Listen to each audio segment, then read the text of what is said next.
काल मी आदरणीय केंद्रीय मंत्री मनोहरलालजी खट्टर साहेब यांची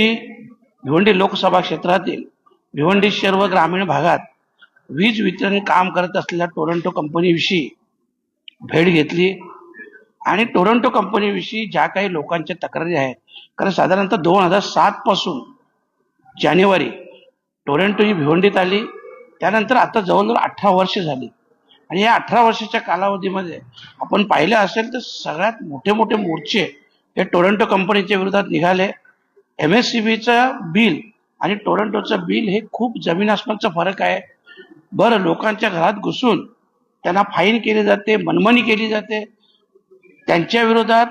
लोकांची ग्राहकाची तक्रार देखील घेतली जात नाही। एखाद ग्राहकाला चुकून 10,000च्या ऐवजी 50,000 बिल आला असेल तर पहिल्यांदा त्या ग्राहकाला सांगितलं जातो, तू पहिल्यांदा बिल भर, नंतर तुझी